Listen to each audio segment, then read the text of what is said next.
Hello hi നമസ്കാരം. Big boss season 7 മലയാളത്തിൻ്റെ 84-ാമത്തെ ദിവസം, ലാലേട്ടൻ കൂടെയുള്ള രണ്ടാമത്തെ വീക്കെൻഡ് എപ്പിസോഡ്. ഇന്നത്തെ ദിവസം ഒരു എവിക്ഷൻ സംഭവിച്ചിട്ടുണ്ട്. ലാലേട്ടൻ നെവിന് ചക്രവ്യൂഹത്തിൽ നിന്ന് പുറത്തിറങ്ങാനുള്ള വഴി പറഞ്ഞു കൊടുക്കാമെന്ന് പറഞ്ഞു. അത് ആക്ച്വലി അദ്ദേഹം പറഞ്ഞു, നെവിന് മനസ്സിലായിട്ടില്ല.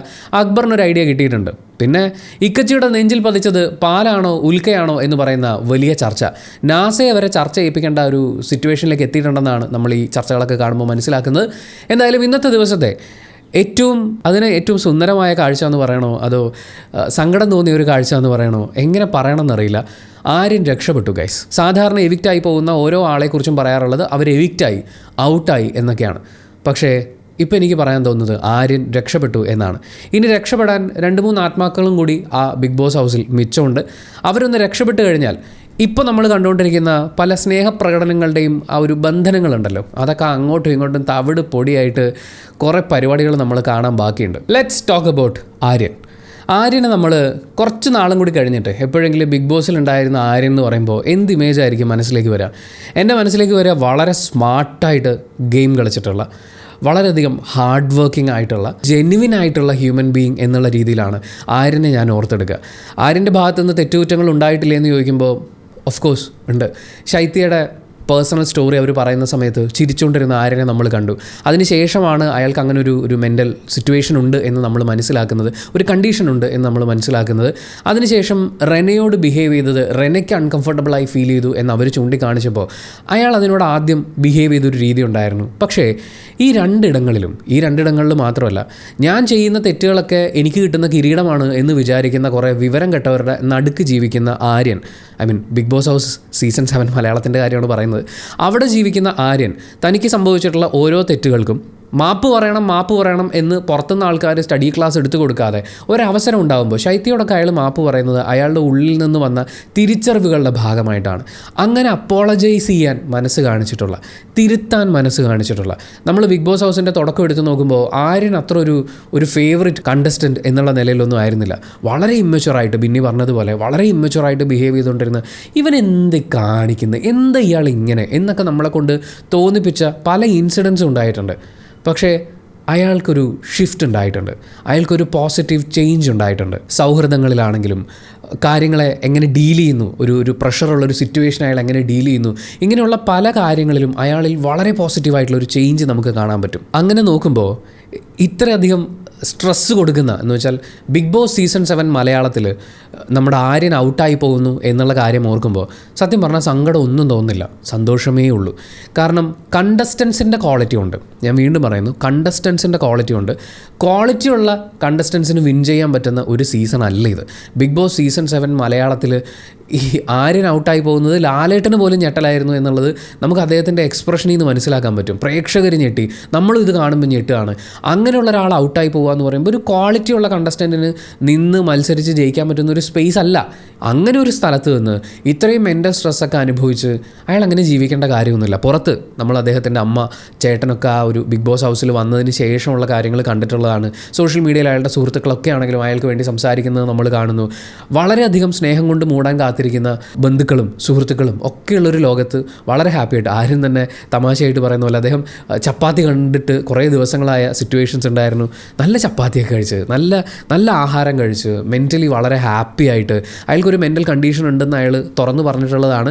അതിന് എത്രയും പെട്ടെന്ന് ഒരു ട്രീറ്റ്മെൻറ്റ് കിട്ടണം, അത് ട്രീറ്റ് ചെയ്യപ്പെടേണ്ടതാണ്. മാത്രമല്ല ഇങ്ങനെ ഇത്രയും സ്ട്രെസ്ഫുൾ ആയിട്ടുള്ളൊരു സിറ്റുവേഷനിൽ അയാൾ നിൽക്കുമ്പോൾ അയാളുടെ മെൻ്റൽ കണ്ടീഷൻ കുറേ കൂടി വേഴ്സ് ആവുകയുള്ളൂ.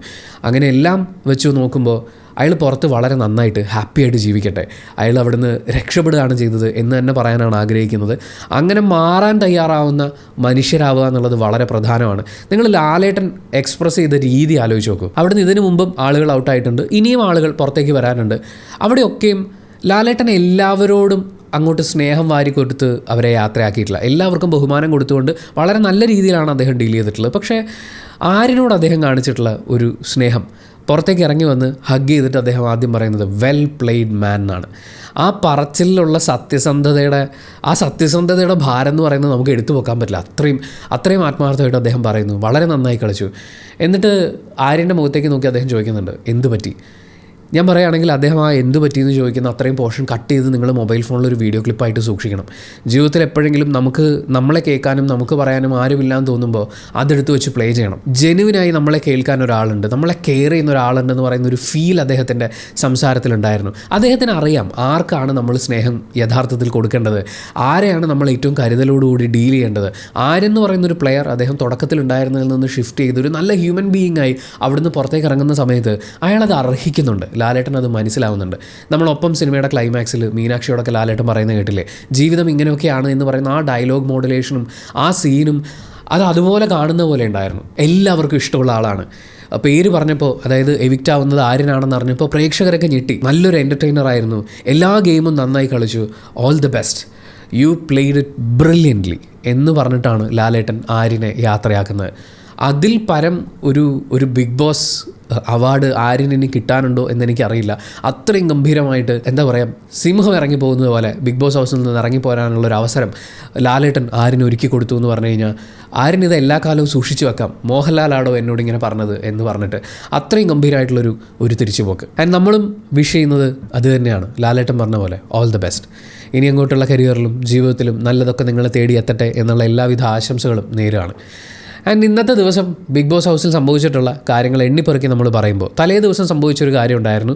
നെവിനെയാണ് ലാലേട്ടൻ വറുത്ത് കോരുന്നതായി നമ്മൾ കാണുന്നത്. നെവിൻ്റെ വളരെ അഗ്രസീവായിട്ടുള്ള ബിഹേവിയറിനെ അദ്ദേഹം പലതവണ ചോദ്യം ചെയ്യുന്നത് നമ്മൾ കണ്ടു. പക്ഷേ ചക്രവ്യൂഹം എന്ന് പറയുന്ന ഒരു കാര്യത്തെക്കുറിച്ചൊരു സംസാരം ഉണ്ടായപ്പോൾ, അതായത് ഒരു യുദ്ധത്തിൻ്റെ ഫോർമേഷനാണ്, അതിനകത്തേക്ക് കയറാൻ ഒരുപാട് പാടാണ്, കയറി കഴിഞ്ഞ് കഴിഞ്ഞാൽ പിന്നെ പുറത്തേക്ക് ഇറങ്ങാനും വളരെയധികം ബുദ്ധിമുട്ടാണ്. അങ്ങനെ ഒരു ചക്രവ്യൂഹത്തിൽ പെട്ടിരിക്കുന്ന അവസ്ഥയിലാണോ നെവിൻ? അങ്ങനെയാണെങ്കിൽ ആ ചക്രവ്യൂഹത്തിൽ നിന്ന് പുറത്തിറങ്ങാനുള്ള വഴി ഞാൻ പറഞ്ഞുതരാം എന്ന് ലാലേട്ടൻ പറഞ്ഞിട്ടുണ്ടായിരുന്നു.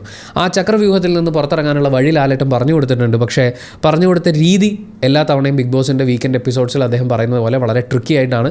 അതിനെക്കുറിച്ച് ഏതെങ്കിലും ഒരു തരത്തിൽ ധാരണ ഉണ്ടായിട്ടുള്ളത് അക്ബറിനാണ് എന്നാണ് നമ്മൾ വിശ്വസിക്കുന്നത്. നെവിൻ നിലവിൽ ലാസ്റ്റ് ആ എപ്പിസോഡിൻ്റെ അവസാനം നമ്മൾ കാണുമ്പോൾ കുറച്ച് വീക്കാണ് മെൻ്റലി, പക്ഷേ അയാൾ തിരിച്ചു വന്നേ പറ്റൂ. അത് തന്നെയാണ് ലാലേട്ടൻ പറഞ്ഞത്. പലവിധ വിശേഷങ്ങൾ സംസാരിച്ച് വരുന്നതിനിടയിൽ ആദില പണപ്പെട്ടിയുമായി പുറത്തേക്ക് ഓടാൻ നിൽക്കുന്നു എന്ന് പറയുന്ന കാര്യം ലാലേട്ടൻ ചൂണ്ടിക്കാണിക്കുന്നുണ്ട്. അവരുടെ ഗെയിം പ്ലാനേ അതായിരുന്നു. ഒരാൾ പരമാവധി ദിവസം അവിടെ നിൽക്കുക, മറ്റേ ആൾ പണപ്പെട്ടിയുമായി കടന്നു കളയുക എന്ന് വെച്ചാൽ അവിടുന്ന് അത് എടുത്തിട്ട് മാന്യമായി ഇറങ്ങിപ്പോവുക എന്ന് പറയുന്ന കാര്യമാണ്.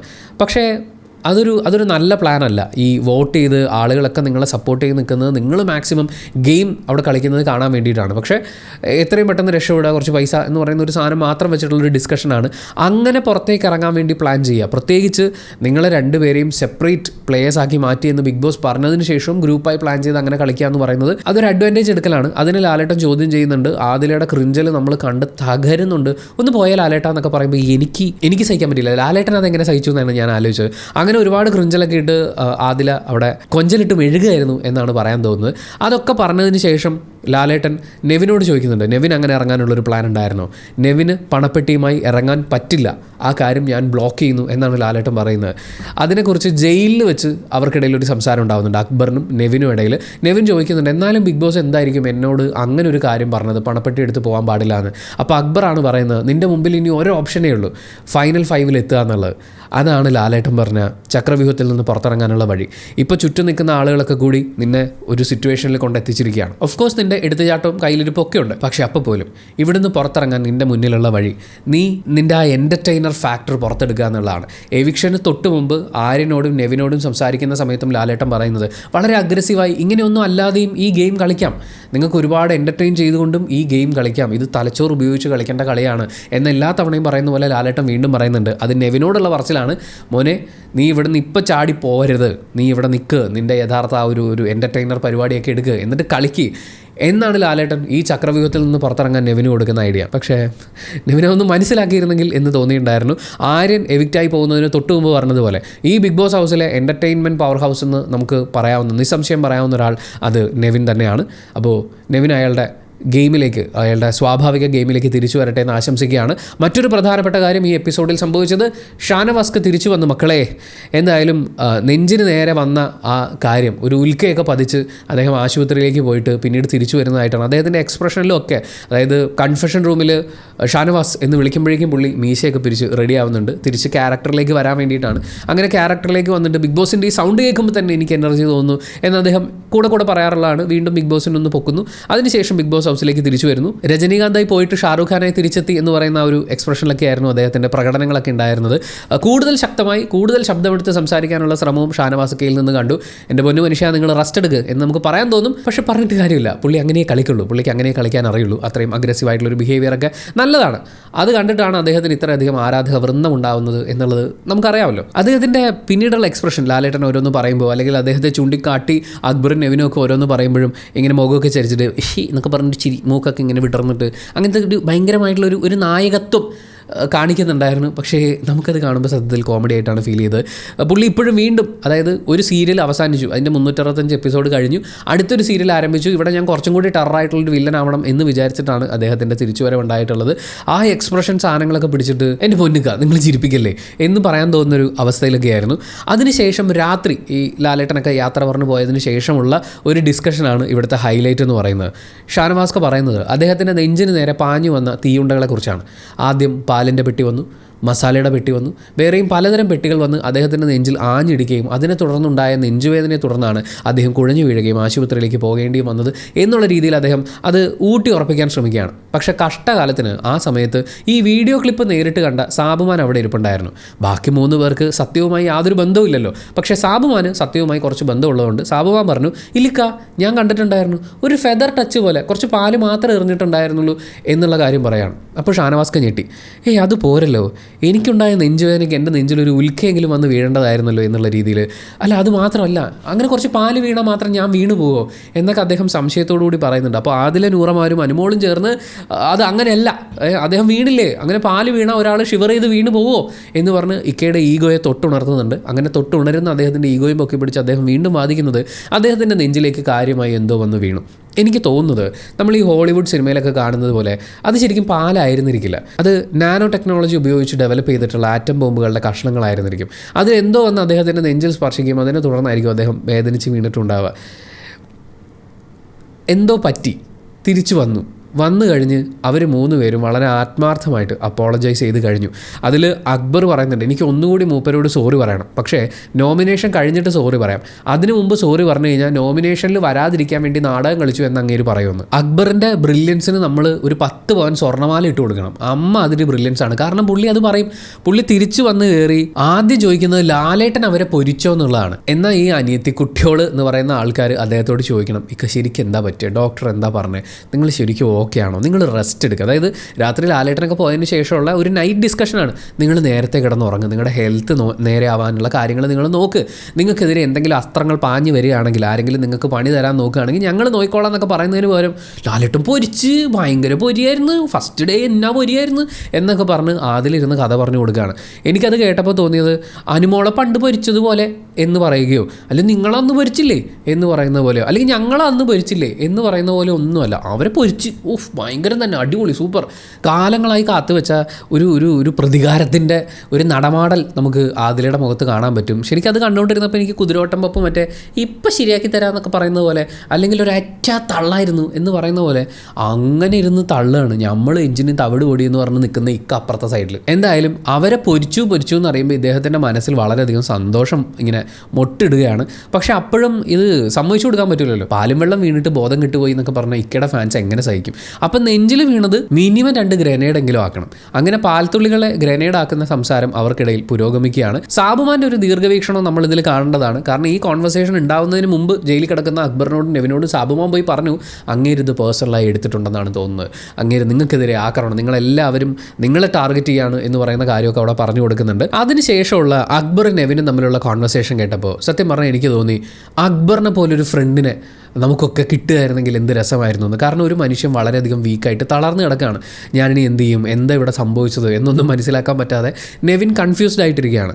ആ സ്റ്റേറ്റിൽ ഈ കൂട്ടുകാരന് മോട്ടിവേഷൻ കൊടുക്കാൻ വേണ്ടി തൻ്റെ ലൈഫിലെ എക്സ്പീരിയൻസും കൂടി പറഞ്ഞുകൊണ്ട്, എടാ നീ നന്നായി കളിക്കുകയാണ് വേണ്ടത് എന്ന് പറയുന്ന ഒരു സ്പോർട്സ്മാൻ സ്പിരിറ്റോടെ നാളെ നെവിനെ നോമിനേറ്റ് ചെയ്യേണ്ട സാഹചര്യം ഉണ്ടായാലും അക്ബർ ഉറപ്പായും ചെയ്യും എന്നുള്ള കാര്യം നമുക്കറിയാം, നമ്മളിത് കണ്ടുകൊണ്ടിരിക്കുന്നതുകൊണ്ട് തന്നെ. അത് നെവിനും അറിയാം. നെവിൻ അക്ബറിനെ നോമിനേറ്റ് ചെയ്തത് അക്ബർ തമാശയായിട്ട് ചോദിച്ചിട്ടുള്ള എന്തിനാടാ എന്നെ നോമിനേറ്റ് ചെയ്തതെന്നൊക്കെ ചോദിച്ചിട്ടുള്ള ആളാണ്. പക്ഷേ നെവിൻ തളർന്ന് കിടക്കുമ്പോൾ നീ ഗംഭീരമായിട്ട് കളിക്കടാ, പുറത്തിറങ്ങി കഴിഞ്ഞാൽ നിനക്കൊരു വലിയ ലൈഫുണ്ട്, നീ വിചാരിക്കുന്നതിനേക്കാൾ ഒരു 50 മടങ്ങ് അടിപൊളിയായിട്ട് നിനക്ക് ജീവിക്കാൻ പറ്റും, ഈ സമ്പാദ്യത്തെക്കുറിച്ച് പൈസയെക്കുറിച്ചൊന്നും ടെൻഷൻ ആവില്ലേ, അതൊക്കെ നമുക്ക് ഉണ്ടാക്കിയെടുക്കാൻ പറ്റൂടാ, ലാലേട്ടൻ നിന്നോട് പറഞ്ഞത് നീ ഫൈനൽ 5ലേക്ക് എത്ത്, നീ നന്നായി കളിക്ക് എന്നാണെന്നൊക്കെ പറഞ്ഞു കൊടുക്കുന്ന ഒരു കൂട്ടുകാരനെ കാണുമ്പോൾ നിങ്ങൾക്ക് എന്തെങ്കിലും, ഞാൻ നേരത്തെ പറഞ്ഞില്ല ലാലേട്ടൻ്റെ ആ ഒരു ക്ലിപ്പ് എടുത്ത് വെക്കുന്നത് പോലെ അക്ബർ നെവിൻ കോൺവെർസേഷൻ ഒരു വീഡിയോ ക്ലിപ്പ് സേവ് ചെയ്ത് സൂക്ഷിച്ചു വെച്ചോ. അതൊക്കെയാണ് നോർമലൈസ് ചെയ്യപ്പെടേണ്ടത്.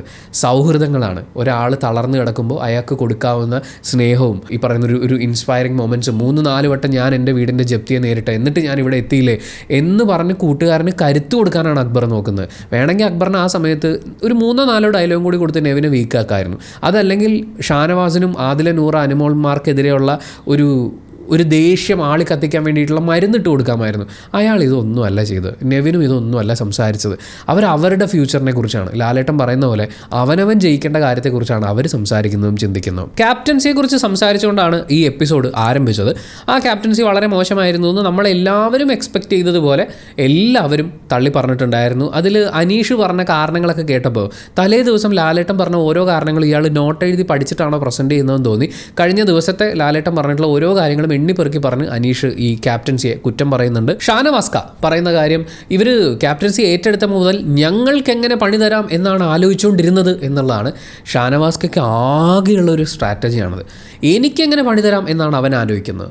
എനിക്കെങ്ങനെ പണി തരാം എന്ന് ഗ്രൂപ്പായി അവരിരുന്ന് ആലോചിക്കുന്നു. ഞങ്ങൾക്കെങ്ങനെ, ഇപ്പോൾ പിന്നെ ഈ പിള്ളേരെ എല്ലാം കൂടെ നിർത്തിപ്പോയല്ലോ, അപ്പോൾ അതുകൊണ്ട് ഞങ്ങൾക്കെങ്ങനെ പണി തരാം എന്നാണ് ഇവർ ആലോചിച്ചുകൊണ്ടിരുന്നത് എന്ന് പറയുന്ന, എപ്പോഴും എന്തോ വലിയ അപകടം വരാൻ പോകുന്നു എന്ന് പറയുന്ന ഒരു ത്രട്ട് ഉള്ളിൽ വെച്ചിട്ടാണ് ഈ മനുഷ്യൻ ജീവിച്ചുകൊണ്ടിരിക്കുന്നത്. അങ്ങനെ വരുമ്പോൾ ആവശ്യത്തിൽ കൂടുതൽ സ്ട്രെസ്സായി പോകാൻ സാധ്യതയുണ്ട്. അതുകൊണ്ടാണ് ഈ ആശുപത്രിയിലേക്ക് പോയ ഷാനവാസ്കെ അദ്ദേഹത്തിൻ്റെ മെൻ്റൽ ഹെൽത്തും കൂടി കംപ്ലീറ്റ്ലി സ്റ്റേബിളായിട്ട് ഇതിനകത്തേക്ക് കയറ്റാവൂ എന്ന് നമ്മൾ ബിഗ് ബോസിനോട് റിക്വസ്റ്റ് ചെയ്തിട്ടുണ്ടായിരുന്നു. പറഞ്ഞിട്ട് എന്ത് കാര്യം? ഷാനവാസ്കെ ഇപ്പോഴും വിചാരിക്കുന്നത് ബാക്കി എല്ലാവരും മറ്റേ അമ്പും വില്ലും ഒക്കെ ആയിട്ട് ഷാനവാസ്കയുടെ ചുറ്റും നിന്നുകൊണ്ടിരിക്കുകയാണ്, എപ്പോൾ വേണമെങ്കിലും അമ്പ് ചെയ്യുക എന്നുള്ളതാണ്. ഈ മനുഷ്യൻ ഉറക്കത്തിൽ ഞെട്ടി എണീക്കുന്നുണ്ടോ എന്ന് പോലും എനിക്ക് സംശയമുണ്ട്. ഇങ്ങനെയൊക്കെ ചിന്തിച്ച് കൂട്ടിയിട്ട് ഈ മനുഷ്യൻ ചെയ്യുന്നത് എന്താണ്? അവർ ക്യാപ്റ്റൻസി ടാസ്ക് എപ്പോൾ ഏറ്റെടുത്തു അപ്പം മുതൽ പുറകെ നടന്ന എല്ലാവരോടും പറയാണ് മാക്സിമം ചൊറിഞ്ഞേക്കണം, മാക്സിമം ബുദ്ധിമുട്ടുണ്ടാക്കിയേക്കണം, അവർ പറയുന്ന ഒന്നും അനുസരിക്കരുത്, അവരെ തകർക്കണം എന്ന് പറഞ്ഞ് ഓടി നടന്ന് പ്ലാൻ ചെയ്തുകൊണ്ടിരുന്നതാണ്. ശരിക്കും ഷാനവാസിന് നെഞ്ചുവേദന വന്ന് അദ്ദേഹം ആശുപത്രിയിലേക്ക് പോകുന്നതിന് കാരണമായ എല്ലാ കാര്യങ്ങളും തുടങ്ങി വെക്കുന്നത് ഷാനവാസൊക്കെ തന്നെയാണ്. അതിൽ യാതൊരു സംശയമില്ല. അദ്ദേഹത്തിൻ്റെ മനസ്സിലുള്ള ഈ പേടിയുണ്ടല്ലോ, അനാവശ്യ പേടി, ആ പേടി, അതുപോലെ ഓവർ തിങ്ക് ചെയ്ത് പുള്ളി ആലോചിച്ചുണ്ടാക്കുന്ന കാര്യങ്ങൾ, ഇതുമൂലം പുള്ളിക്ക് ഉണ്ടാകുന്ന സ്ട്രെസ്സ്, സത്യത്തിൽ ബിഗ് ബോസിന് ഒരു സൈക്കോളജിസ്റ്റുകളുടെ ടീമുണ്ടെന്നൊക്കെയാണല്ലോ അവർ പറയുന്നത്. ശരിക്കും അങ്ങനെ ഒരു ട്രീറ്റ്മെൻ്റ് ഒക്കെ കൊടുക്കേണ്ടതാണ്. അതിൻ്റെ ആവശ്യം പുള്ളിക്ക് ഉണ്ട് എന്നാണ് ഫീൽ ചെയ്യുന്നത്. പിന്നെ ഇതൊക്കെ സ്ട്രാറ്റജി ആയിട്ട് കൺസിഡർ ചെയ്യുന്നൊരു സാഹചര്യം കൂടി ഉണ്ടാവും, നമുക്ക് പറയാൻ പറ്റില്ലല്ലോ. എന്തായാലും അദ്ദേഹത്തിൻ്റെ മാനസിക ശാരീരിക ആരോഗ്യത്തെ കൂടി പരിഗണിച്ചുകൊണ്ട് മാത്രമായിരിക്കും ബിഗ് ബോസ് ആ ക്ലിപ്പ് പ്ലേ ചെയ്യാതിരുന്നത്. ഏത് ക്ലിപ്പ്? ഇവരെ മാക്സിമം ചൊറിഞ്ഞേക്ക് എന്ന് തൻ്റെ വെണ്ണില കൊമ്പിലെ രാപ്പാടികളോട് പറഞ്ഞു കൊടുക്കുന്ന ആ സീനുണ്ടല്ലോ, ആ സിറ്റുവേഷനിൽ സാബുമാൻ അവിടെ ഉണ്ടായിരുന്നു, പുള്ളി അത് തുറന്ന് പറഞ്ഞിട്ടില്ല. പക്ഷേ ബിഗ് ബോസ് ആ ക്ലിപ്പ് പ്ലേ ചെയ്യാതിരുന്നത് ഉറപ്പായിട്ട്, അതായത് ക്യാപ്റ്റന്മാരെ ഇത്രയും കുറ്റം പറഞ്ഞുകൊണ്ടിരിക്കുമ്പോൾ ക്യാപ്റ്റന്മാരെ അംഗീകരിക്കരുത് എന്ന് പറഞ്ഞ് ഇപ്പുറത്തെ സൈഡിൽ നടന്ന പ്ലാനും കൂടി പറയേണ്ടതാണല്ലോ. ഇതുവരെയുള്ളൊരു പാറ്റേൺ വെച്ചിട്ട് ലാലേട്ടൻ ആ വീഡിയോ ക്ലിപ്പും കൂടി പ്ലേ ചെയ്യേണ്ടതായിരുന്നു. പക്ഷേ പുള്ളിയുടെ ഒരു അവസ്ഥ വെച്ച് പുള്ളിയോ മനസ്സിലാക്കുന്നില്ല, ഞങ്ങളെങ്കിലും മനസ്സിലാക്കട്ടെ എന്ന് വിചാരിച്ചിട്ടായിരിക്കും ആ വീഡിയോ ക്ലിപ്പ് പ്ലേ ചെയ്യാതിരുന്നത്. ചെയ്തിരുന്നെങ്കിൽ ബിഗ് ബോസ് എൻ്റെ നെഞ്ചത്ത് ആ വീഡിയോ ക്ലിപ്പ് എറിഞ്ഞു എന്ന് പറഞ്ഞിട്ട് പുള്ളി വീണ്ടും വീഴാനുള്ളൊരു സാധ്യത ഉണ്ടെന്ന് തോന്നുന്നു. നമ്മളിതൊക്കെ പറയുമ്പോഴും ഷാനവാസ്കയുടെ ആ ഒരു ഹെൽത്ത് കണ്ടീഷനെ അപമാനിക്കാൻ ശ്രമിക്കുകയല്ല, അങ്ങനെ ഒരു ഉദ്ദേശം നമുക്കില്ല. അദ്ദേഹം ആശുപത്രിയിലേക്ക് പോയ സമയത്തും ഹെൽത്ത് ഏറ്റവും പെട്ടെന്ന് നന്നാവട്ടെ എന്നും അദ്ദേഹം ഏറ്റവും ഹെൽത്തിയായി ഫാമിലിയിലേക്ക് തിരിച്ചെത്തട്ടെ എന്നുമാണ് നമ്മൾ ആഗ്രഹിച്ചത്. അപ്പോൾ പോലും ബിഗ് ബോസ് ഹൗസിൽ പുള്ളി വന്നിട്ട് കപ്പടിക്കാതിരിക്കട്ടെ എന്നല്ല, പുള്ളി ഹാപ്പിയായി സമാധാനമായി ഫാമിലിക്കൊപ്പം ഇരിക്കട്ടെ എന്നാണ് നമ്മൾ ആഗ്രഹിച്ചിട്ടുള്ളത്. പക്ഷേ തിരിച്ചു വന്നതിന് ശേഷമുള്ള ഈ പ്രകടനങ്ങളും ഈ വർത്തമാനമൊക്കെ കാണുമ്പോൾ നമുക്കിങ്ങനെ പറയാതിരിക്കാൻ പറ്റില്ല ഗൈസ്. അനുമോളാണ് ഈ കൂട്ടത്തിൽ ഏറ്റവും ഗംഭീരമായൊരു റീസൺ പറഞ്ഞത്, ഞാൻ ഇവരെ 3 പേരെയും ക്യാപ്റ്റന്മാരായിട്ട് കൂട്ടിയിട്ടില്ല. അതെന്ത് കോക്കനട്ട് ടോക്കാണ്? എന്ത് വർത്തമാനമാണ് നിങ്ങൾ പറയുന്നത്? നിങ്ങളൊക്കെ വോട്ട് ചെയ്തിട്ടല്ലേ ആ 3 പേരെ ക്യാപ്റ്റന്മാരാക്കിയത്? പക്ഷേ ഞാൻ 3 പേരെയും ക്യാപ്റ്റനായി കൂട്ടിയിട്ടില്ല. പിന്നീട് ഈ കിച്ചണിലെ വൃത്തിയെക്കുറിച്ചുള്ള വൻ ഡിസ്കഷനൊക്കെ നടക്കുന്നുണ്ട്. ആ ഡിസ്കഷൻ നടക്കുന്ന സമയത്ത് നമ്മളൊക്കെ വിചാരിക്കും അനുമോള് ആര്യൻ, നെവിൻ, അക്ബറിനെതിരെയുള്ള ദേഷ്യത്തിൻ്റെ ഭാഗമായാണ് അടുക്കളയിൽ നിന്നും ചോറും പാത്രം എടുത്തുകൊണ്ട് വന്നതെന്ന്. ലാലേട്ടൻ കിച്ചൺ ടീമിലെ വൃത്തിയെക്കുറിച്ചൊക്കെ സംസാരിച്ചു തുടങ്ങുന്നു. വെസൽ ടീം ക്ലീൻ ചെയ്തിട്ടില്ലാത്ത കാര്യങ്ങളെക്കുറിച്ച് സംസാരിക്കുന്നു. അവിടെ ലാലേട്ടൻ തന്നെ പറയുന്നുണ്ട്, എനിക്കിപ്പോൾ കാണാൻ പറ്റുന്നുണ്ട് അടുക്കളയിൽ ഇപ്പോഴും വാഷ് ചെയ്യാത്ത പാത്രങ്ങൾ ഇരിപ്പുണ്ടെന്നുള്ളത്. നമ്മളും അത് കണ്ടു. ഒരു പാത്രത്തിൽ നിറയെ വെള്ളമൊക്കെ ആയിട്ട് സ്പൂണൊക്കെ ഇട്ടിട്ട് അത് എന്താണെന്നറിയോ, പല ആളുകളും രാത്രി ഒരു 9 മണി സമയത്തൊക്കെ ഭക്ഷണം കഴിക്കാനിരിക്കുമ്പോഴായിരിക്കും ബിഗ് ബോസ് കാണുന്നുണ്ടാവുക. അതുപോലും അറപ്പിക്കുന്ന അത്രയും രീതിയിലുള്ള വിഷ്വൽസ് ആണ് നമ്മൾ ഈ കാണിച്ചു തരുന്നത്. അത്രയും വൃത്തികേടാണ് അവിടുത്തെ അവസ്ഥ. അപ്പോൾ ആ വെസൽസ് കഴുകാതെ ഉണ്ടല്ലോ, അനുമോളൊന്ന് പോയി നോക്കൂ എന്ന് ലാലേട്ടൻ പറയുന്നുണ്ട്. അനുമോൾ പറയുന്നത് ഇവർ കഴിച്ച പാത്രമാണ് അവിടെ കഴുകാതിരിക്കുന്നത് എന്നുള്ളതാണ്. പക്ഷേ അവർ എല്ലാവർക്കും കണക്കാക്കി തന്നെ കുക്ക് ചെയ്തിട്ടുള്ളതാണ്. ഞങ്ങളത് കഴിക്കില്ല എന്നുള്ളത് അവരുടെ ഡിസിഷനാണ്. അവർ ഡിസിഷൻ എടുത്തിട്ട് കഴിക്കാതിരിക്കുകയോ സ്വന്തമായിട്ട് ഉണ്ടാക്കി കഴിക്കുകയോ എന്തോ ആയിക്കോട്ടെ, പക്ഷേ എല്ലാവർക്കും കൂടി കിച്ചണിലുണ്ടാക്കുന്ന പാത്രങ്ങൾ കഴുകുക എന്നുള്ളത് അവരുടെ ഉത്തരവാദിത്വമാണ്. ഷാനവാസ് പറഞ്ഞിട്ടുണ്ടായിരുന്നു, പേഴ്സണൽ ആവശ്യത്തിന് എടുക്കുന്ന പാത്രങ്ങൾ 1-2 പേർക്ക് വേണ്ടി കുക്ക് ചെയ്യാൻ എടുക്കുന്ന പാത്രങ്ങൾ കഴുകില്ല എന്നത് നല്ല ഡിസിഷനാണ്. പക്ഷേ ഗ്രൂപ്പായിട്ട് എല്ലാവർക്കും കൂടി ഉണ്ടാക്കുന്ന ഭക്ഷണം കഴിക്കില്ലെന്ന് തീരുമാനമെടുത്തിട്ട് ആ പാത്രവും ഞാൻ കഴുകില്ല എന്ന് വാശി പിടിക്കുന്ന ഒരു നല്ല വാശിയല്ല. എന്തായാലും ലാലേട്ടൻ അനുമോളോട് പറയുന്നു, അനുമോൾ തന്നെ പോയി നോക്കൂ, ഞാൻ ഇപ്പോഴും കാണുന്നുണ്ട് അവിടെ ഒരുപാട് പാത്രങ്ങൾ കഴുകാതെ എടുത്തു വെച്ചിരിക്കുന്നതെന്ന് പറയുമ്പോൾ അനുമോൾ സിങ്കിൻ്റെ അടുത്തേക്ക് പോകുന്നില്ല. അതായത് നമ്മളിപ്പോൾ ഒരു കാര്യം, ഞാൻ നിങ്ങളെ ഒരു കാര്യത്തിന് കുറ്റപ്പെടുത്തി, അപ്പോൾ അതിൻ്റെ തെളിവ് എന്നോട് ചോദിക്കുന്ന സമയത്ത് ആ കുറ്റപ്പെടുത്തിയ അതിനെക്കുറിച്ച് ഒന്നും ഞാൻ പറയുന്നില്ല. എൻ്റെ ഭാഗത്ത് മിസ്റ്റേക്ക് ഉണ്ടാവും, അതൊന്നും ഞാൻ പറയില്ല. എന്നിട്ട് നിങ്ങളുടെ അടുത്തൊരു മിസ്റ്റേക്ക് ഞാൻ ചൂണ്ടിക്കാണിക്കുകയാണ്. അതിൻ്റെ അർത്ഥം എൻ്റെ മിസ്റ്റേക്ക് ഞാൻ മറച്ചു പിടിക്കുന്നു എന്നുള്ളത് തന്നെയാണ്. അനുമോളോട് അടുക്കളയിൽ ചെന്ന് ആ വെസൽസ് നോക്കാൻ പറഞ്ഞു. അപ്പോൾ അനുമോൾ വെസൽ നോക്കിയിട്ടേ ഇല്ല. ഇവർ അടച്ചു വെച്ചിരുന്ന ഒരു പാത്രം ചോറ് എടുത്തുകൊണ്ട് വന്നിട്ട് ഇത് ഇവിടെ റേഷൻ ഇത്ര ഉള്ളൂ എന്ന് പറഞ്ഞിട്ട് ഇവർ എന്ത് അഹങ്കാരി കാണിക്കുന്നത്, ഇവരിങ്ങനെ ക്യാപ്റ്റൻ എന്നൊക്കെ പറഞ്ഞിട്ട് അനുമോൾക്കൊരു സെൻറ്റൻസ് പോലും കൺസ്ട്രക്ട് ചെയ്യാൻ പറ്റുന്നില്ല. ലാലേട്ടൻ ഇത്രയും മേക്കപ്പ് ഒക്കെ ഇട്ടിരിക്കുന്ന അനുമോളെ കിച്ചണിലേക്ക് വിട്ടത് അനുമോളുടെയും കൂടി മിസ്റ്റേക്ക് ചൂണ്ടിക്കാണിക്കാനാണ്. അനുമോൾക്ക് ഇഷ്ടപ്പെട്ടിട്ടില്ല. അനുമോൾ ആ ചോറ്റും പാത്രം എടുത്തുകൊണ്ട് വന്നത് അവരെ 3 പേരെയും കാണിക്കാനല്ല, ലാലേട്ടനോടുള്ള അമർഷമാണ്. ഇനി അവരോടുള്ള അമർഷമായിരുന്നെങ്കിൽ അവിടെ ഇങ്ങനെ ഭക്ഷണം ഉണ്ടെന്ന് അനുമോൾക്ക് പറയായിരുന്നു. ആ വെസലിൻ്റെ കാര്യം, ലാലേട്ടൻ ഏൽപ്പിച്ച കാര്യം അവർക്ക് ചെയ്യാമല്ലോ, അത് ചെയ്തിട്ടില്ല. ഇവർ വാങ്ങുന്നു, ഇത് കണ്ടില്ല ലാലേട്ടാന്നൊക്കെ പറഞ്ഞിട്ട് ആ ഒരു അമർഷം അവർ പ്രകടിപ്പിക്കുകയാണ്. സത്യത്തിൽ അനുമോളുണ്ടല്ലോ, നമ്മളിപ്പോൾ അനുമോളുടെ PR പറയുന്ന പോലെയൊക്കെ നമുക്ക് വേണമെങ്കിൽ സംസാരിക്കാം. അനുമോൾ ഒരു നന്മ നിറഞ്ഞ കുട്ടിയാണ്. നന്മ എന്നൊക്കെ പറഞ്ഞു കഴിഞ്ഞാൽ അതായത് അനുമോളുടെ കണ്ണിൽ ഏകദേശം ഒരു 3.5 മീറ്റർ നീളമുള്ള ഒരു വലിയ കമ്പ് കിടപ്പുണ്ടെങ്കിലും അനുമോൾ ആ കമ്പിലേക്ക് നോക്കില്ല. അപ്പുറത്തിരിക്കുന്ന ആളുടെ കണ്ണിൽ ഒരു ചെറിയ കരട് പോയിട്ടുണ്ടെങ്കിൽ എത്രയും പെട്ടെന്ന് ആ കരടിനെ കുറിച്ച് നാട്ടുകാരോട് മുഴുവൻ പറഞ്ഞ് അയാളെ ആ കരടിൽ നിന്ന് രക്ഷിക്കാൻ വേണ്ടിയിട്ടുള്ള ശ്രമങ്ങൾ നടത്തുക എന്നുള്ളതാണ് അനുമോൾ പൊതുവേ ചെയ്യുക. അവിടുത്തെ കിച്ചൺ ടീം, അതായത് ബിഗ് ബോസ് സീസൺ 7 മലയാളത്തിൻ്റെ കിച്ചൺ എന്ന് പറയുന്നത് ഒനിയിൽ നിന്നിരുന്ന സമയങ്ങളിൽ, ഇപ്പോൾ ഒനിയിലിനോട് നമുക്ക് പല വിയോജിപ്പുകളുണ്ട്, പുറത്തിറങ്ങിയതിന് ശേഷം പുള്ളി പറഞ്ഞുകൊണ്ട് നടക്കുന്ന പലതിനോട് നമുക്ക് വിയോജിപ്പുണ്ട്. പക്ഷേ ബിഗ് ബോസ് ഹൗസിനുള്ളിൽ അയാൾ കിച്ചൺ ടീം ഏറ്റെടുത്തിട്ടുള്ള സമയങ്ങളിലെല്ലാം കിച്ചൺ വളരെ നീറ്റായി മുന്നോട്ട് പോകുന്നത് നമ്മൾ കണ്ടിട്ടുണ്ട്. അപ്പോഴും അനുമോൾ വെസൽ ടീമിലോ കിച്ചൺ ടീമിലോ ഉണ്ടെങ്കിൽ ബഹളം പതിവാണ്. ഇനി മൊത്തത്തിൽ നമ്മൾ എടുത്തു നോക്കുമ്പോൾ ഹൈജീൻ എന്ന് പറയുന്ന സംഭവം 7 അയലത്തുകൂടി പോലും പോയിട്ടില്ലാത്ത ഒരു കിച്ചണാണ് അവിടെയുള്ളത്. അവിടെ പല തവണ എന്ന് വെച്ചാൽ ഈ ബിഗ് ബോസ് സീസൺ 7 തുടങ്ങിയതിന് ശേഷം പലതവണ ലാലേട്ടൻ തന്നെ എടുത്തെടുത്ത് കാണിച്ചിട്ടുണ്ട് അവിടെ പാത്രങ്ങൾ കഴുകാതിട്ടിരിക്കുന്നത്, വളരെ മോശമായി അടുക്കളയിൽ ഡീൽ ചെയ്യുന്നത്, ഈ അടുപ്പിലൊക്കെ പറ്റിപ്പിടിച്ചിരിക്കുന്ന അഴുക്കൊക്കെ കാണിച്ചിട്ടുള്ള അത്രയും മോശമായിട്ടാണ് ഇവരത് ഡീൽ ചെയ്തുകൊണ്ടിരിക്കുന്നത്. ഇനി അവിടെ അനുമോൾ കൂടി ചേരുമ്പോൾ നമ്മൾ കാണുന്ന ഒരു കാര്യം, സമയത്തിന് ഫുഡ് കൊടുക്കാതിരിക്കുക. അനുമോൾ ഇവരെക്കുറിച്ചൊക്കെ പറയുന്ന കുറ്റങ്ങളാണ്. സമയത്തിന് ഫുഡ് കൊടുക്കാതെ രാവിലത്തെ ഫുഡ് ഉച്ചയ്ക്ക് കൊടുത്തൊരു സാഹചര്യം ഉണ്ടായിരുന്നു. അനുമോളെ ആരെങ്കിലും ചോദ്യം ചെയ്ത് കഴിഞ്ഞാൽ തരുന്നത് തിന്നുകൊണ്ട് പൊക്കോണം എന്ന് പറയുന്ന ഒരു ആറ്റിറ്റ്യൂഡാണ്. കാരണം അതൊരു വീടും അനുമോൾ എല്ലാവരുടെയും മാതാശ്രീയുമാണല്ലോ. പിന്നെ അനുമോൾ കിച്ചണിൽ നിൽക്കുമ്പോൾ ആരും കട്ട് തിന്നാനോ കുടിക്കാനോ പാടില്ല. പക്ഷേ അനുമോൾ അല്ലാത്ത സമയങ്ങളിൽ അവർ കയറി കട്ട് തിന്നുകയും കഴിക്കുകയൊക്കെ ചെയ്യും. എന്നിട്ട് കുറച്ച് ക്യൂട്ട്നെസ് ഇടും. ആ ക്യൂട്ട്നെസ് കണ്ട് ബാക്കിയുള്ളവർ അങ്ങ് ക്ഷമിച്ചോണം. അനുമോൾ വെസൽ ടീമിലുണ്ടെങ്കിൽ ചിലപ്പോൾ 1-2 ദിവസം, ചിലപ്പോൾ ആദ്യത്തെ ദിവസം ഉച്ച കഴിയുമ്പോൾ തന്നെ അനുമോൾ വഴക്കിട്ട് പിണങ്ങിപ്പോയി കഴിഞ്ഞാൽ പിന്നെ ഒരു ജോലിയും ചെയ്യാതെ മാറിയിരിക്കുക എന്നുള്ളതാണ്. ഇതൊക്കെ തന്നെയാണ് ആദിലയും നൂറയും ഒക്കെ ചെയ്തുകൊണ്ടിരിക്കുന്നത്. അങ്ങനെ കിച്ചൺ ടീമിനെ ഏറ്റവും കൂടുതൽ അവതാളത്തിലാക്കിയിട്ടുള്ള, കിച്ചൺ ടീമിൻ്റെ ഭാഗമായിരിക്കുമ്പോൾ ഏറ്റവും കൂടുതൽ വിവാദങ്ങൾ ഉണ്ടാക്കിയിട്ടുള്ള, ബാക്കിയുള്ളവർക്ക് ബുദ്ധിമുട്ടുകൾ ഉണ്ടാക്കിയിട്ടുള്ള, കിച്ചൺ ടീമിൻ്റെ ഹൈജീനിന് 10 പൈസയ്ക്ക് വില കൊടുത്തിട്ടില്ലാത്ത അനുമോൾ അവനവൻ്റെ കണ്ണിൽ കിടക്കുന്ന ആ 3.5 മീറ്ററിൻ്റെ കമ്പൊന്നും കാണാതെ അപ്പുറത്തിരിക്കുന്ന അക്ബറിൻ്റെ കണ്ണിലെ കരടാണ് അവിടെ കാണിക്കാൻ ശ്രമിക്കുന്നത്. അവിടെ ഇത്രയും ചോറ് ബാക്കി വന്നത് എന്തുകൊണ്ടായിരിക്കും? കിച്ചൺ ടീമിലെ ക്യാപ്റ്റന്മാരായിട്ടുള്ള ഈ 3 പേരും എല്ലാവർക്കും കഴിക്കാൻ വേണ്ടിയിട്ടുള്ള ഭക്ഷണം ഉണ്ടാക്കി, അതവിടെ ഇരിപ്പുണ്ട്. പക്ഷേ അത് ഞങ്ങൾ കഴിക്കില്ല എന്ന് പ്രഖ്യാപിച്ച് അവനവൻ്റെ ആവശ്യത്തിന് സ്വന്തമായി കയറി കുക്ക് ചെയ്യും എന്നുള്ള വാശിയിൽ ഇവർ കുക്ക് ചെയ്ത് കഴിച്ചു. അതുകൊണ്ടായിരിക്കുമല്ലോ ഈ ചോറ് ഇവിടെ ബാക്കി വന്നിട്ടുണ്ടാവുക. അതുപോലെ അവർ ഫ്രിഡ്ജിൽ ചൂണ്ടിക്കാണിക്കുന്ന തുറന്നു വെച്ചിട്ടുള്ള ദോശ, ചപ്പാത്തി പോലെയുള്ള കാര്യങ്ങളുണ്ട്. ഈ കാര്യം ഇന്നും ഇന്നലെയും തുടങ്ങിയതല്ല, ഇവരുടെ ക്യാപ്റ്റൻസിയിൽ ഉണ്ടായിരുന്ന പ്രശ്നവുമല്ല. ബിഗ് ബോസ് എന്ന് തുടങ്ങിയോ അന്ന് മുതൽ ആ ഫ്രിഡ്ജിൻ്റെ അവസ്ഥ ഇതാ. ശരിക്കും ആ ഫ്രിഡ്ജും കൊച്ചിൻ കോർപ്പറേഷൻ്റെ വേസ്റ്റ് പണ്ട് കൊണ്ടുപോയിക്കൊണ്ടിരുന്ന ലോറിയും തമ്മിൽ യാതൊരു യാതൊരു വ്യത്യാസവുമില്ല. കിട്ടുന്നത് മുഴുവൻ ഇവർ ഫ്രിഡ്ജിലേക്ക് കയറ്റി വെക്കുകയാണ്. അത് കുറച്ച് കഴിയുമ്പോൾ വിശക്കുമ്പോൾ എടുത്ത് കഴിച്ചോട്ടെ എന്ന് വിചാരിച്ചിട്ടോ അല്ലെങ്കിൽ നമുക്ക് തന്നെ കുറച്ച് കഴിയുമ്പോൾ ഇത് ചൂടാക്കി കഴിക്കാമല്ലോ എന്ന് ചിന്തിച്ചിട്ടോ അങ്ങനെ പല കാരണങ്ങൾ കൊണ്ടായിരിക്കും. പക്ഷേ ആഹാര സാധനങ്ങൾ തുറന്നു വെക്കുക, യാതൊരു വൃത്തിയില്ലാതെ അതിൻ്റെ കാലപ്പഴക്കം ഒന്നും നോക്കാതെ ഫ്രിഡ്ജിൽ സ്റ്റോർ ചെയ്തുകൊണ്ടേ ഇരിക്കുക എന്ന് പറയുന്ന ഒരു രീതി ബിഗ് ബോസ് ഹൗസിൽ തുടക്കം മുതലേ ഉണ്ട്. അതിൻ്റെ എക്സ്റ്റൻഷനാണ് നമ്മളിവിടെ കണ്ടിട്ടുള്ളത്. അതിനെ ചോദ്യം ചെയ്യാൻ നിലവിൽ ബിഗ് ബോസ് ഹൗസിനകത്തുള്ള ഒരാൾക്കും അവകാശമില്ല. കാരണം ഇവരെല്ലാവരും ഈ മിസ്റ്റേക്ക് തുടർന്നുകൊണ്ടിരിക്കുകയാണ്. ഇന്നലെ, മിഞ്ഞാന്ന്, ചിലപ്പോൾ 4 ദിവസം മുമ്പ് ഉണ്ടാക്കിയിട്ടുള്ള ഭക്ഷണങ്ങളൊക്കെ ഫ്രിഡ്ജിൽ അങ്ങനെ ഇരിക്കുകയാണ്. അത് വീണ്ടും ഞാൻ പറയുന്നു, ഈ ക്യാപ്റ്റന്മാരുടെ ഭാഗത്തുനിന്ന് തെറ്റുണ്ടായിട്ടുണ്ട്. പക്ഷേ ഇതിനു മുമ്പുള്ള എല്ലാവരുടെയും ഭാഗത്തുനിന്ന് ഇൻക്ലൂഡിങ് അനുമോൾ തെറ്റുണ്ടായിട്ടുണ്ട്. ആഹാര സാധനങ്ങൾ വേസ്റ്റ് ആക്കുന്നതുമായി ബന്ധപ്പെട്ടിട്ടുള്ള പ്രശ്നങ്ങൾ ഇതിനു മുമ്പ് ഇവിടെ സംഭവിച്ചിട്ടുണ്ട്. പക്ഷേ ഇവിടെ മുഴുവൻ ഇവർ ഈ കുറ്റം പറഞ്ഞുകൊണ്ടിരിക്കുന്നത് ഈ ആളുകളെയാണ്. ഫ്രിഡ്ജിൻ്റെ കാര്യത്തിലേക്ക് വരുമ്പോൾ ഞാൻ വെറുതെ ഒരു സംശയം ചോദിക്കുക. 3 മാസമായി അവരൊക്കെ അവിടെ താമസിക്കാൻ തുടങ്ങിയിട്ട് ആരെങ്കിലും ഒരാൾ ആ ഫ്രിഡ്ജിലുള്ള സാധനങ്ങളൊക്കെ എടുത്ത് പുറത്ത് വെച്ച് ഫ്രിഡ്ജ് ഒന്ന് വൃത്തിയാക്കി വെച്ച് പഴയ സാധനങ്ങൾ അവിടെ ഇരിപ്പുണ്ടെങ്കിൽ അതെടുത്ത് കളഞ്ഞ് എല്ലാം ഒന്ന് അറേഞ്ച് ചെയ്ത് വെച്ച് അങ്ങനെ എന്തെങ്കിലും ഒന്ന് ഇത്രയും ദിവസത്തിനിടയ്ക്ക് ഈ 24/7 ബിഗ് ബോസ് കണ്ടുകൊണ്ടിരിക്കുന്ന ആളുകളുണ്ടാവും. 3 മാസവും ഫുള്ളായിട്ടിരുന്ന് കണ്ടിട്ടുണ്ടാവില്ല. എന്നാൽ പോലും നിങ്ങളിൽ എത്ര പേർ ഈ കൂട്ടത്തിൽ ആരെങ്കിലും ഒരാൾ ഇനിഷ്യേറ്റ് ചെയ്ത് ആ ഫ്രിഡ്ജ് ഒന്ന് വൃത്തിയാക്കുന്നതിനെക്കുറിച്ച് സംസാരിക്കുന്നതായിട്ട് കേട്ടിട്ടുണ്ട്? ലാലേട്ടൻ ഒരിക്കൽ ചൂണ്ടിക്കാണിച്ചിട്ടുണ്ട്, ഒരു വീക്കെൻഡ് എപ്പിസോഡ് എന്തോ വന്നപ്പോൾ ഇവിടെ പഴയ സാധനങ്ങളും വേസ്റ്റ് സാധനങ്ങളൊക്കെ ഇരിപ്പുണ്ടെന്നുള്ളത്. പക്ഷേ ആരാണ് ഇനിഷ്യേറ്റ് ചെയ്തിട്ടുള്ളത്? ബേസിക് ഹൈജീൻ പോലും ആ ബിഗ് ബോസ് ഹൗസിൽ നിലവിൽ താമസിക്കുന്ന ഒരാൾക്കും, അതിപ്പോൾ കുലസ്ത്രീ ഇമേജ് മെയിൻറ്റെയിൻ ചെയ്യുന്ന അനുമോൾ മുതൽ ഇങ്ങോട്ടേക്ക് അവർ പറയുന്ന ഏറ്റവും മോശക്കാരനായ നെവിൻ വരെയുള്ള ഒരാൾ പോലും അതിന് ഇനിഷ്യേറ്റ് ചെയ്തിട്ടില്ല. ഇതിനിടയിൽ ശ്രദ്ധേയമായ മറ്റൊരു പുഞ്ചിരി കണ്ടത് അനീഷിൻ്റെ മുഖത്തായിരുന്നു. അതായത് അനീഷ് ജയിലിൻ്റെ ഐശ്വര്യം എന്നൊക്കെ പറയുന്ന ബോർഡ് വെച്ച സമയത്ത് അനീഷിന് ഭയങ്കര ദുഃഖമായിരുന്നു.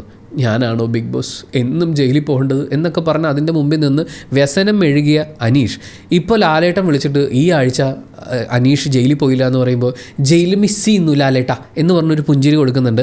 ആ പുഞ്ചിരിക്ക് നമ്മൾ 10ൽ 10 കൊടുക്കേണ്ടതാണ്. ഇതിനെയൊക്കെയാണ് നമ്മൾ ഡബിൾ സ്റ്റാൻഡേർഡ്, നാടകം എന്നൊക്കെ പറയുന്നത്. അതിനുശേഷം ആര്യൻ അനീഷിനെ കുറിച്ചൊരു കാര്യം പറയുന്നുണ്ട്. ആര്യൻ ഡൗൺ ആയിരിക്കുന്ന സമയത്ത് എന്ത് പറ്റി ആര്യൻ പറയൂ, നിങ്ങൾ എന്താ ഇങ്ങനെ ഡൗൺ ആയിരിക്കുന്നത് എന്നൊക്കെ ചോദിച്ച് ആര്യൻ്റെ ഉള്ളിലെ സങ്കടങ്ങൾ മുഴുവൻ ചോദിച്ചറിയും. എന്നിട്ട് ഒരു 15 മിനിറ്റ് കഴിയുമ്പോൾ ആര്യൻ എന്തൊക്കെ കാര്യങ്ങൾ സങ്കടമായി ഇദ്ദേഹത്തോട് പറഞ്ഞു, ഇത് മുഴുവൻ എഗൻസ്റ്റ് എടുത്ത് വെച്ച് വാദിച്ചുകൊണ്ട് വരുന്ന അനീഷിനെ കാണുമെന്ന്. അപ്പം അനീഷിൻ്റെ മുഖത്ത് ആ ഒരു ചിരി അത്രയും കാണാൻ പറ്റിയിട്ടുണ്ടായിരുന്നില്ല. പക്ഷേ ആ സ്ട്രാറ്റജി ആര്യൻ നൈസായിട്ടൊന്ന് പൊളിച്ചിട്ടുണ്ട്. അത് ഇനി വരും ദിവസങ്ങളിൽ ബാക്കിയുള്ളവർക്ക് ഹെൽപ്ഫുൾ ആയിരിക്കും. മാത്രമല്ല, ഷാനവാസ് ഇല്ലായിരുന്നെങ്കിൽ ഈ ബിഗ് ബോസ് ഹൗസ് എങ്ങനെ ഇരിക്കും? അങ്ങനെ ഒരു ടാസ്ക് കൊടുത്തിട്ടുണ്ടായിരുന്നു. ഒരു ലോട്ട് ഇട്ടിട്ട് അതിൽ നിന്ന് ഓരോ പേരും എടുത്ത് ഇവരില്ലായിരുന്നെങ്കിൽ ബിഗ് ബോസ് ഹൗസ് എങ്ങനെ ഇരിക്കും എന്നുള്ളത്.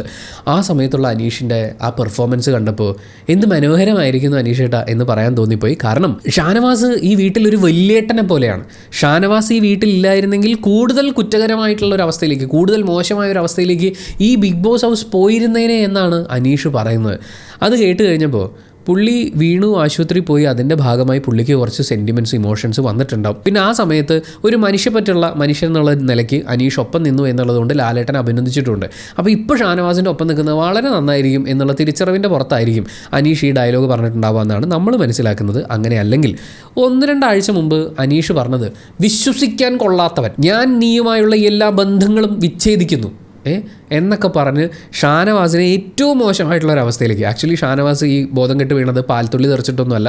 കഴിഞ്ഞ 2-3 ആഴ്ചയായിട്ട് അയാൾ വളരെ വീക്കാണ്. ലാലേട്ടൻ വന്ന് നമ്മുടെ ആദിലടക്ക ഭാഷയിൽ പൊരിച്ച് എന്ന് പറയുന്ന ഒരു അവസ്ഥയിൽ പൊരിച്ചെടുത്തതിന് ശേഷം അയാൾ വളരെ വീക്കാണ്. അതിനുശേഷം അനീഷിൻ്റെ വക കൊട്ട് കിട്ടി, ആദിലയുടെ നൂറയുടെ വക അറ്റാക്ക് കിട്ടി. ഇതൊക്കെ കിട്ടി തളർന്നിരിക്കുമ്പോഴാണ് നെവിൻ കുറച്ച് പാൽത്തുള്ളികൾ എറിഞ്ഞത്. അതിലാണ് ഇക്ക വീണുപോയത്. പക്ഷേ അങ്ങനെ ഒറ്റപ്പെടുത്തുന്ന സമയത്ത് ഒറ്റപ്പെടുത്താൻ ഫ്രണ്ടിൽ നിന്ന് നയിച്ച ഏറ്റവും കൂടുതൽ ആരോപണങ്ങൾ അയാൾക്ക് നേരെ ഉന്നയിച്ച പുള്ളിയുടെ സ്ട്രാറ്റജികൾ, മറ്റേ ഒളിഞ്ഞിരുന്ന് രാത്രി ബാക്കിയുള്ളവരെ കുറിച്ച് കുറ്റം പറയാന്ന് പറയുന്ന സ്ട്രാറ്റജിയൊക്കെ എല്ലാവരുടെയും മുമ്പിൽ എടുത്തിട്ട് അലക്കി അനീഷ് പറയുന്നു, എനിക്ക് ഏറ്റവും എൻ്റെ പ്രിയപ്പെട്ട ഫ്രണ്ടാണ് ഷാനവാസ്. ഷാനവാസ് ഈ വീട്ടിലെ വലിയേട്ടനാണ് എന്നാണ്.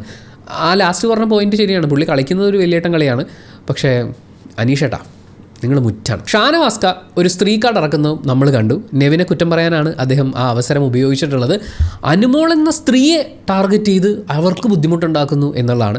അനുമോൾ അവിടെ ഒരു കണ്ടസ്റ്റൻ്റാണ്. അതിനപ്പുറത്തേക്ക് വലിയ ഡെക്കറേഷനൊന്നും നമ്മൾ ഈ കാര്യത്തിൽ, അതായത് അനുമോളും നെവിനും തമ്മിലുള്ള ഫൈറ്റുകൾ എന്ന് പറയുന്നത് അവർ പല ആശയപരമായിട്ടുള്ള വ്യത്യാസങ്ങളും പിന്നെ അനുമോളുടെ വായിൽ നിന്നുള്ള വരുന്നതും നെവിൻ്റെ കയ്യിൽ നിന്ന് പോകുന്നു, അങ്ങനെയുള്ള കാര്യങ്ങളൊക്കെ ഉണ്ട്. പക്ഷേ അനുമോൾ എന്ന സ്ത്രീയെ ബുദ്ധിമുട്ടിക്കുന്നു എന്ന് പറയുന്ന ആ സ്ത്രീ കാർഡ് ഇവിടെ ഇറക്കേണ്ട യാതൊരു കാര്യം ഉണ്ടായിരുന്നില്ല. ഇക്ക ഒരുപാട് കാർഡുകൾ ഇറക്കി തുടങ്ങിയിട്ടുണ്ട്. ഹെൽത്ത് കാർഡ്, ഇപ്പോൾ ആറ്റം ബോംബ് നെഞ്ചിൽ പതിച്ച കാർഡ്, അതുപോലെ തന്നെ ഇപ്പോൾ സ്ത്രീ കാർഡ്, അങ്ങനെ ഒത്തിരി കാർഡുകൾ ഇക്ക ഇറക്കി തുടങ്ങിയിട്ടുണ്ട്. നൂറ അനീഷേട്ടനെ കുറിച്ച് പറയുന്നൊരു കാര്യം, അനീഷേട്ടൻ ഒരു വൈബാണ്. പുള്ളീനെ ആർക്കും മാനിപ്പുലേറ്റ് ചെയ്യാൻ പറ്റില്ല എന്നൊക്കെയുള്ളതാണ്. അത് സ്വന്തം അനുഭവത്തിൽ നിന്ന് എടുത്തത് തന്നെയായിരിക്കും. ആദില നൂറമാർ ഒരു സമയത്ത് അനീഷേട്ടനെ ഇങ്ങനെ പുറകെ നടന്ന് ദേഷ്യപ്പെടുത്തി കൊഞ്ചിച്ച് കൂടെ നിർത്താനുള്ള ശ്രമങ്ങൾ ആദിലയുടെ ഭാഗത്തു നിന്നുണ്ടായിരുന്നു. പക്ഷേ അനീഷേട്ടൻ അങ്ങനെ അങ്ങോട്ട് വീണിട്ടില്ല. ആ എക്സ്പീരിയൻസിൽ നിന്നായിരിക്കും പുള്ളീനെ ആർക്കും മാനിപ്പുലേറ്റ് ചെയ്യാൻ പറ്റില്ല എന്ന് പറയുന്ന ഒരു തിരിച്ചറിവ് നൂറ പങ്കുവെക്കുന്നത്. പക്ഷേ അനുമോളാണ് നൂറയെ അപമാനിച്ചത്. അപമാനം എന്നൊക്കെ പറഞ്ഞു കഴിഞ്ഞാൽ നൂറ സങ്കടം കൊണ്ട് ശരിക്കും നൂറയുടെ എക്സ്പ്രഷനിൽ മനസ്സിൽ പുള്ളി തലതല്ലുകയായിരുന്നു എന്നാണ് എനിക്ക് ഫീൽ ചെയ്തത്. കാരണം നൂറ ഈ ഹൗസിൽ ഇല്ലായിരുന്നെങ്കിൽ എന്ത് സംഭവിക്കുമായിരുന്നു എന്നുള്ളതാണ് അനുമോൾ പറയേണ്ടത്. നൂറ ഈ ഹൗസിലില്ലായിരുന്നെങ്കിൽ ഈ ഫിസിക്കൽ കഴിഞ്ഞ ടാസ്കിലൊക്കെ വേറൊരാൾ വിന്നറാകുമായിരുന്നു എന്ന് പറയുന്ന ക്യൂട്ട്നെസ് ഇട്ടുള്ള കുറച്ച് ചിരിയൊക്കെയാണ് അനുമോൾ ഇട്ടത്. അത് ശരിക്കും നൂറയെ ആരാണ് ഇതിൽ കൂടുതൽ അപമാനിച്ചിട്ടുള്ളത്? വേറെ ഒന്നും നഷ്ടമില്ല. നൂറയില്ലായിരുന്നെങ്കിൽ ആ ടാസ്ക് വേറെ ആരെങ്കിലും ജയിക്കുമായിരുന്നു, അത്രേ ഉള്ളൂ. അപ്പം ലാലേട്ടൻ്റെ ഈ എക്സ്ട്രീം പുച്ഛം ഉണ്ടല്ലോ, അത് ഈ കഴിഞ്ഞ 2 ദിവസവും അനുമോൾക്ക് നേരെ പായുന്നത് നമുക്ക് കാണാൻ പറ്റും. അതൊരു ഭയങ്കര ബുദ്ധിമതിയുടെ ചിന്തയിൽ നിന്ന് വന്നതാണെന്നുള്ള രീതിയിൽ മതി അവിടെ ഇരുന്നോളൂ എന്ന് ലാലേട്ടൻ പറയുന്നുണ്ട്. ഇതിൽ കൂടുതൽ നീ മെഴുകേണ്ട മകളെ, തൃപ്തിയായി, നിന്നിൽ നിന്ന് കൂടുതലൊന്നും പ്രതീക്ഷിക്കുന്നില്ല എന്നൊരു ടോൺ അതിനുണ്ടായിരുന്നു എന്നെനിക്കൊരു സംശയമുണ്ട്. എന്തായാലും അനുമോളെ അദ്ദേഹം ഇരുത്തുകയാണ്. ആദില അനുമോളില്ലെങ്കിൽ ഈ ബിഗ് ബോസ് ഹൗസ് എങ്ങനെ ഇരിക്കുമെന്ന് ചോദിക്കുമ്പോൾ അക്ബറിനും നെവിനും ആക്രമിക്കാൻ വേറെ ആളുണ്ടാവില്ലായിരുന്നു. പിന്നെ നെവിൻ അനുമോളുമായി ചേർന്ന് ഒരു Tom and Jerry strategy try ചെയ്യുന്നുണ്ട്. അത് വളരെ ചീപ്പാണ്. പിന്നെ അനുമോൾ ഇല്ലായിരുന്നെങ്കിൽ നെവിന് ഇത്രയും സ്ക്രീൻ സ്പേസ് കിട്ടില്ലായിരുന്നു എന്നൊക്കെ പറയുന്നുണ്ട്. നല്ലതാണ് നെവിനെ അടിച്ചിരുത്താനും അപമാനിക്കാനും വേണ്ടിയിട്ടുള്ള ഒരു അവസരമായി അതിലത് ഉപയോഗിക്കുന്നത് കാണുമ്പോൾ. ഒരു ഗെയിമറാണ്, അപ്പോൾ മറ്റേ ഗെയിമറെ മെൻ്റലി തകർക്കാനുള്ള ശ്രമങ്ങളൊക്കെ ഉണ്ടാവും. പക്ഷേ അത്രയും നേരം ഇത്രയും സെൻറ്റൻസുകളൊക്കെ കൺസ്ട്രക്റ്റ് ചെയ്ത് പറഞ്ഞ ആദിലയുടെ വചനങ്ങളെ മുഴുവൻ നെവിൻ 2 സെൻറ്റൻസിൽ തീർത്തു.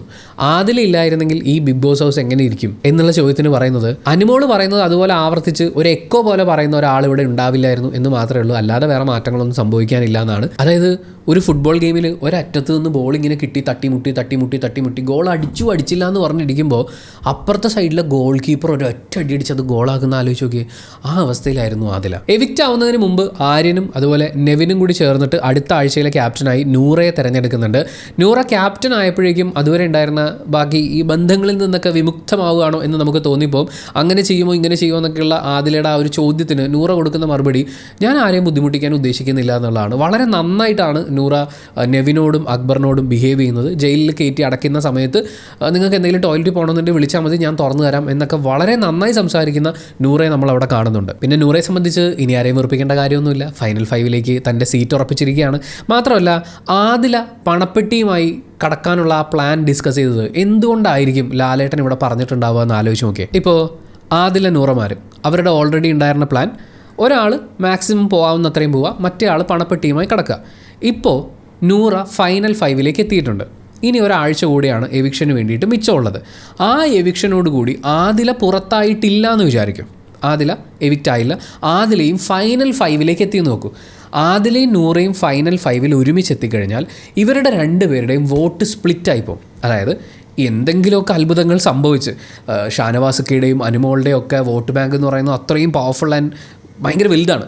ആ വോട്ട് ബാങ്കുകൾ അവിടെ നിൽക്കുമ്പോൾ പോലും എന്തെങ്കിലുമൊക്കെ അത്ഭുതം സംഭവിച്ച് അഥവാ നൂറ കപ്പടിക്കാനുണ്ടായിരുന്നെങ്കിൽ ആദില ഫൈനൽ 5ലുണ്ടെങ്കിൽ ഇവരുടെ വോട്ട് സ്പ്ലിറ്റ് ആവും. അതായത് അനുമോൾക്ക് 40, ഷാനവാസിന് 40, നൂറയ്ക്ക് 50 വോട്ട് കിട്ടി നൂറ ഫസ്റ്റ് അടിക്കേണ്ടതായിരിക്കും. പക്ഷേ ആദില അവിടെ ഉണ്ടെങ്കിൽ നൂറയ്ക്ക് പോകേണ്ട 50 വോട്ടിൽ 30 വോട്ട് അല്ലെങ്കിൽ ഒരു 20 വോട്ട് ആദിലയ്ക്ക് പോവുകയും നൂറ ബാക്കിയുള്ളവരെക്കാൾ താഴെ ആവുകയും ചെയ്യും. അതായത് നൂറയുടെ വിൻ ചെയ്യാനുള്ള സാധ്യത ഭയങ്കരമായിട്ട് ഇടിയും. അതുകൊണ്ട് ആദിലയെ സംബന്ധിച്ച് ഫൈനൽ 5ലേക്ക് കയറാതിരിക്കുക എന്നുള്ളതാണ് തൻ്റെ പാർട്ട്ണറായ നൂറയ്ക്ക് മാക്സിമം വോട്ട് നേടിക്കൊടുക്കാൻ വേണ്ടിയിട്ട് ഇവിടെ ചെയ്യാൻ പറ്റുക.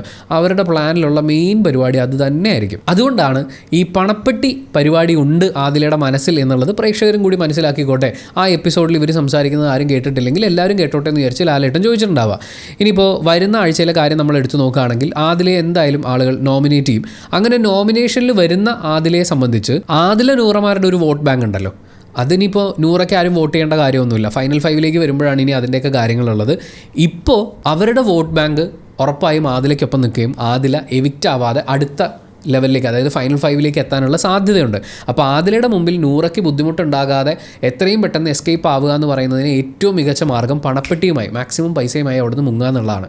നല്ല പ്ലാനാട്ടോ. നിങ്ങളൊന്ന് ആലോചിച്ച് നോക്കിയേ, ഒരു ടീമായി ബിഗ് ബോസ് ഹൗസിൽ വന്നു, ഏറ്റവും കൂടുതൽ പ്രിവിലേജുകൾ അനുഭവിച്ചു, ബാക്കിയുള്ള എല്ലാവരും ഒറ്റയ്ക്ക് നിന്ന് അവിടെ സ്ട്രഗിൾ ചെയ്യുമ്പോൾ എല്ലാ ദിവസവും രാത്രി പ്ലാൻ ചെയ്ത് കാര്യങ്ങൾ മുന്നോട്ട് കൊണ്ടുപോകുന്നു. ഇതെല്ലാം കഴിഞ്ഞ് കുറച്ച് കഴിയുമ്പോൾ ബിഗ് ബോസ് അവരെ സ്പ്ലിറ്റ് ചെയ്യുമ്പോൾ രണ്ട് ടീമായി കളിക്കുന്നതിന് പകരം അപ്പോഴും ഒരുമിച്ച് തന്നെ തുടർന്നിട്ട് ഒരാൾ മാക്സിമം ലെവൽ മുകളിലേക്കും മറ്റേ ആൾ മാക്സിമം പൈസയുമായി പുറത്തേക്കും എന്ന് പറയുന്ന പ്ലാനൊക്കെ ഇട്ട് കളിക്കാൻ, ഇത് ശരിക്കും ബിഗ് ബോസ് ഇവർക്ക് വേണ്ടി ഷോ നടത്തുകയാണോ എന്ന് നമുക്ക് തോന്നിപ്പോകുന്ന സിറ്റുവേഷനാണ്. അപ്പോൾ അങ്ങനെയല്ല എന്ന് പ്രേക്ഷകരൊന്ന് ധരിപ്പിക്കണമല്ലോ, അതിനുവേണ്ടിയുള്ള ഒരു പൊളിച്ചുപണിയിലായിരുന്നു അത്. എന്തായാലും അങ്ങനെ ലാലേട്ടൻ യാത്ര പറഞ്ഞു പോയി, 2 പേര് ജയിലിൽ കിടന്നു, ശിക്ഷ കഴിഞ്ഞ് പുറത്തിറങ്ങിയിട്ടുണ്ട്, നൂറ ക്യാപ്റ്റൻ ആയിട്ടുണ്ട്, ഷാനവാസ്ക തിരിച്ചെത്തിയിട്ടുണ്ട്, ആര്യൻ എവിക്റ്റ് ആയിട്ടുണ്ട്. ഇനി അങ്ങോട്ട് 2 ആഴ്ചയും കൂടിയുള്ളൂ. ഈ 2 ആഴ്ചയിൽ എന്ത് അത്ഭുതമാണ് സംഭവിക്കാൻ പോകുന്നതെന്ന് ചോദിച്ചു കഴിഞ്ഞാൽ എനിക്ക് അങ്ങനെ പ്രത്യേകിച്ച് ഒന്നും തോന്നുന്നില്ല. ഇപ്പോൾ ഉള്ള സിറ്റുവേഷൻ എന്താണോ അതിനേക്കാൾ കുറച്ചുകൂടി വേഴ്സ് ആയിട്ടുള്ള കാര്യങ്ങളായിരിക്കും നമ്മൾ കാണാൻ പോകുന്നത്. കാരണം അക്ബറിനെയും നെവിനെയും അവർക്ക് വീണ്ടും കിട്ടിയിരിക്കുകയാണ്. ആര്യൻ എവിക്റ്റായി പോവുക എന്നുള്ളതിനേക്കാൾ കൂടുതൽ ആദില, നൂറ, അനുമോൾ, ഷാനവാസിൻ്റെ ഒരു മെയിൻ പ്രശ്നം എന്ന് പറയുന്നത് നെവിൻ ഇപ്പോഴും അവിടെ തുടരുന്നു. ഞങ്ങൾ ഇത്രയൊക്കെ ആക്രമിച്ചിട്ടും ഇത്രയൊക്കെ ചീത്തപ്പേരുണ്ടാക്കി കൊടുത്തിട്ടും യവൻ എങ്ങനെ ഇവിടെ നിൽക്കുന്നു എന്ന് പറയുന്ന അവരുടെ ഞെട്ടലാണ്. സാബുമാൻ എസ്കേപ്പ് ആയി എന്നുള്ളതിൽ സാബുമാന് മാത്രമേ അത്ഭുതം ഉണ്ടായിരുന്നുള്ളൂ, ബാക്കി ആർക്കും ഒരു അത്ഭുതം ഉണ്ടായിരുന്നില്ല. കാരണം അവർക്കത് വിഷയമേ അല്ല. അവരെ സംബന്ധിച്ച് നെവിനും അക്ബറും ഒക്കെയാണ്. ആ നെവിനും അക്ബറും ഇനി അവിടെ തുടരുന്നിടത്തോളം അവരുടെ ജീവിതം ദുഷ്കരമാക്കാൻ വേണ്ടി, അവരുടെ പേര് ചീത്തയാക്കാൻ വേണ്ടി ഏറ്റവും മോശമായിട്ടുള്ള ഏറ്റവും വൃത്തികെട്ട ഗെയിമുകൾ നമ്മൾ കാണാനിരിക്കുന്നേ ഉള്ളൂ എന്നാണ് ഈ വരുന്ന ആഴ്ചയെക്കുറിച്ച് പറയാനുള്ളത്. ഇനി അവരും കൂടി പോയി കഴിയുമ്പോൾ ഇപ്പോൾ ഒട്ടിപ്പിടിച്ചിരിക്കുന്ന ഇവരെല്ലാവരും കൂടി ഈ എന്താ പറയുക, ഈ ചക്ക ഉണ്ടല്ലോ, ചക്ക നമ്മൾ പൊളിക്കുന്ന സമയത്ത് ഈ ഒട്ടിപ്പിടിച്ചിരിക്കുന്നതൊക്കെ ഈ 2 സൈഡിലേക്ക് മാറ്റുന്ന സമയത്ത് കൂടുതൽ വൃത്തികേടാവുകയാണ് ചെയ്യുക, കൂടുതൽ പശ അവിടെ ഇവിടെ ഒട്ടിപ്പിടിക്കുകയാണ് ചെയ്യുക എന്ന് പറയുന്ന പോലെ ഇപ്പോൾ ഒട്ടിപ്പിടിച്ചിരിക്കുന്നവരൊക്കെ പരസ്പരം മത്സരിക്കാൻ തുടങ്ങുന്ന സമയത്ത് ഇത് കൂടുതൽ ഡേർട്ടി ആയിട്ടായിരിക്കും മാറാൻ പോകുന്നുണ്ടാവുക. നമുക്ക് കുറേ കമൻസ് ഒക്കെ വരുന്നുണ്ടായിരുന്നു. ബിഗ് ബോസ് ഹൗസിലെ ഇപ്പോഴത്തെ കാഴ്ചകൾ വളരെ ടോക്സിക്കായി മാറിയിട്ടുണ്ട്, മെൻ്റൽ ഹെൽത്തിനെ ബാധിക്കുന്ന, മനസ്സമാധാനത്തിനെ ബാധിക്കുന്ന ഒരു അവസ്ഥയിലേക്ക് എത്തിയിട്ടുണ്ട്. അതുകൊണ്ട് ഗെയിം കാണുന്നത് നിർത്തി എന്നുള്ളതാണ് നമുക്കും പറയാനുള്ളത്. അതാണ് ഇപ്പം ഞാൻ ഈ പറയുന്ന എപ്പിസോഡ് കാണുമ്പോൾ എനിക്കും ഇതേ പ്രശ്നങ്ങളുണ്ട്, ഇതെന്ത് ടോക്സിക്കാണ് എന്ന് ഫീൽ ചെയ്യുന്ന അത്രയും ഇറിറ്റേഷൻ ഉണ്ട്. പക്ഷേ അപ്പോൾ പോലും ഞാനിത് നിങ്ങളോട് സംസാരിക്കുമ്പോൾ എനിക്കിതിനകത്തൊരു മോണിറ്ററി ബെനിഫിറ്റ് ഉണ്ട്, എനിക്കിതിൽ നിന്ന് റവന്യൂ ഉണ്ടാവുന്നുണ്ട്. 2, നമുക്കൊരു നല്ല കമ്മ്യൂണിറ്റി ആയിട്ട് ഡെവലപ്പ് ആകാൻ പറ്റിയിട്ടുണ്ട്. എന്ന് വെച്ചാൽ കഴിഞ്ഞ കുറച്ച് ദിവസങ്ങൾ കൊണ്ട് അങ്ങോട്ടും ഇങ്ങോട്ടും വളരെ പ്രോഗ്രസീവായ കാര്യങ്ങൾ പറയാൻ പറ്റുന്ന, റിഗ്രസീവായ കാര്യങ്ങളെ ചൂണ്ടിക്കാണിച്ചാൽ മനസ്സിലാക്കാനും തിരുത്താനും ഒക്കെ പറ്റുന്ന ഒരു നല്ല കമ്മ്യൂണിറ്റി ആയി മാറാൻ നമുക്ക് പറ്റിയിട്ടുണ്ട്. മാത്രമല്ല കുറേ ആൾക്കാർ കമൻറ്റ് ചെയ്യുക, അതായത് ഈ ആദില, നൂറ, അനുമോളുടെയൊക്കെ ഒരു ഹെയ്റ്റിന് വേണ്ടിയിട്ട് നമ്മൾ ബിൽഡ് ചെയ്ത് വെച്ചിരിക്കുന്ന കമ്മ്യൂണിറ്റിയാണിതെന്ന്. പക്ഷേ അങ്ങനെയുമല്ല, നമുക്ക് ഈ കമൻസ് ഹൈഡ് ചെയ്യാൻ പറ്റും, ഹോൾഡ് ചെയ്യാൻ പറ്റും. ചില കീവേഡ്സ് വന്നു കഴിഞ്ഞാൽ ആ കീവേഡിലുള്ള കമൻറ്റ് ഹോൾഡിലേക്കാണ് പോവുക, നിങ്ങളത് കാണില്ല, ഞാൻ അപ്രൂവ് ചെയ്താലേ നിങ്ങളത് കാണുള്ളൂ. അങ്ങനെ ഹോൾഡ് ചെയ്ത് വരുന്ന കമൻറ്റ് ബോക്സ് എന്ന് പറയുന്നത് നിലവിൽ നിങ്ങൾ കാണുന്നതിനേക്കാൾ കൂടുതൽ കമൻറ്റ്സ് വരുന്ന സെക്ഷനാണ്. അവിടെ അനുമോളെക്കുറിച്ചും ആദിലയെക്കുറിച്ചും നൂറയെക്കുറിച്ചും ഷാനവാസിനെക്കുറിച്ചും വരുന്ന കമൻറ്റുകൾ എനിക്ക് നിങ്ങളോട് പറയാൻ പോലും പറ്റില്ല. എന്തിന്, എനിക്ക് വെറുതെ ഞാൻ ആലോചിച്ച് കഴിഞ്ഞാൽ എങ്ങനെ ഒരു മനുഷ്യനെക്കുറിച്ച് ഇങ്ങനെയൊക്കെ ചിന്തിക്കാൻ തോന്നിപ്പോകുന്ന അത്രയും മ്ലേച്ഛമായിട്ടുള്ള കമൻറ്റുകൾ ഇവരെക്കുറിച്ച് വരുന്നുണ്ട്. അതൊക്കെയും കുത്തിയിരുന്ന് ഡിലീറ്റ് ചെയ്ത് ഹൈഡ് ചെയ്ത് അവരെക്കുറിച്ച് മോശമായി സംസാരിക്കുന്ന ആളുകളെ ഡിലീറ്റ് ചെയ്യുക എന്ന് പറയുന്ന പരിപാടിയും കൂടി നമ്മളിവിടെ ചെയ്യുന്നുണ്ട്. അങ്ങനെ നോക്കുമ്പോൾ അനുമോളുടെയും ഷാനവാസിൻ്റെയും ആദില, നൂറമാരുടെയും PR എടുക്കുന്ന പണിയാണ് നമ്മളും ഇവിടെ എടുത്തുകൊണ്ടിരിക്കുന്നത്. നമുക്ക് ആരെയും ദ്രോഹിക്കണമെന്നില്ല, നമുക്ക് കൃത്യമായ കാര്യങ്ങൾ സംസാരിക്കുക, വളരെ പോസിറ്റീവായ പ്രോഗ്രസീവായ കാര്യങ്ങൾ ഡിസ്കസ് ചെയ്യുക എന്നുള്ളതാണ്. അങ്ങനെ ഒരു കമ്മ്യൂണിറ്റിയായി മാറാൻ നമുക്ക് സാധിച്ചിട്ടുണ്ട് എന്ന് പറയുന്ന ഒരു ബെനിഫിറ്റും കൂടി ഉള്ളതുകൊണ്ട് ബിഗ് ബോസ് തുടർന്ന് കാണുമ്പോൾ എനിക്ക് ഈ പറയുന്ന ബെനിഫിറ്റുകളുണ്ട്. പക്ഷേ നിങ്ങളുടെ മെൻ്റൽ ഹെൽത്തിനെ, നിങ്ങളുടെ സമാധാനപരമായ ജീവിതത്തെ അത് ബാധിക്കുന്നുണ്ടെന്ന് തോന്നുകയാണെങ്കിൽ അപ്പം സ്റ്റോപ്പ് ചെയ്തേക്കാം. മെൻ്റൽ ഹെൽത്തിൻ്റെ കാര്യം പറയുമ്പോൾ ഇത് കാണാതിരിക്കുക എന്നുള്ളത് മാത്രമല്ല, അഭിപ്രായം പറയാതിരിക്കുക എന്ന് പറയുന്നൊരു കാര്യം, അത് പറയേണ്ടി വരുന്നതിൽ എനിക്ക് ദുഃഖമുണ്ട്. കാരണം ഈ അനുമോൾ, ഷാനവാസ് PR പരിപാടികളിൽ നമ്മൾ എന്തെങ്കിലും എതിരഭിപ്രായം പറഞ്ഞാൽ നമുക്ക് ചില സ്ക്രീൻഷോട്ടുകളൊക്കെ കിട്ടുന്നതാണ്. എന്തെങ്കിലും ഒരു എതിരഭിപ്രായം ഏറ്റവും മാന്യമായ, ഏറ്റവും സമാധാനപരമായ രീതിയിൽ അറിയിച്ചാൽ പോലും അനുമോളുടെ, ഷാനവാസിൻ്റെ സ്വഭാവം കാണിക്കുന്ന ഫാൻസാണ് അവരുടെ കമൻസിന് റിപ്ലൈ ആയിട്ട് ഓടി വരിക. നേരെ വീട്ടിലിരിക്കുന്ന അച്ഛനെയും അമ്മയും പറയുക, പച്ചത്തെറി വിളിക്കുക, അങ്ങനെയൊക്കെയുള്ള രീതിയിൽ ആക്രമിക്കുന്ന ഒരു പരിപാടിയും കൂടിയുണ്ട്. സോ ഇത്തരം PR പോസ്റ്റുകളുടെ താഴെ, വീഡിയോസിൻ്റെ താഴെ കമൻസ് ഇടാൻ പോകുന്ന സമയത്ത് അതും നമ്മളുടെ മെൻ്റൽ ഹെൽത്തിനെ ബാധിച്ചേക്കാം എന്ന് പറയുന്നൊരു തിരിച്ചറിവ് ഉണ്ടാവുക. അങ്ങനെ അവനവൻ്റെ മെൻ്റൽ ഹെൽത്തിന് മുകളിൽ ഒന്നുമില്ല എന്ന് പറയുന്ന ഒരു കാര്യം ഒരിക്കൽ കൂടി ഓർമ്മിപ്പിച്ചുകൊണ്ട് നമ്മൾ ഈ വീഡിയോയുടെ വൈൻഡപ്പ് ചെയ്യാണ്. എങ്കിലും ലാലേട്ടാ, നിങ്ങൾ ആര്യനോട് പറഞ്ഞ ആ കാര്യം വെൽ പ്ലേഡ് മാൻ. ആൻഡ് എന്തു പറ്റി എന്ന് പറയുന്നൊരു ചോദ്യം, ആ ചോദ്യം ആഗ്രഹിച്ചിരിക്കുന്ന ഒരുപാട് പേരുണ്ട് ലാലേട്ട ഈ ലോകത്ത്. താങ്ക് യു അങ്ങനെ ഒരു ചോദ്യം ചോദിച്ചതിന്. ആ emotion, that's something else. And thank you so much for watching this video. Video ഇഷ്ടപ്പെട്ടാൽ ലൈക്ക് ചെയ്യുക, കമൻറ്റ് ചെയ്യുക, ഷെയർ ചെയ്യുക, സബ്സ്ക്രൈബ് ചെയ്യുന്ന കാര്യവും ഹൈപ്പ് ചെയ്യുന്ന കാര്യവും പരിഗണിക്കുക.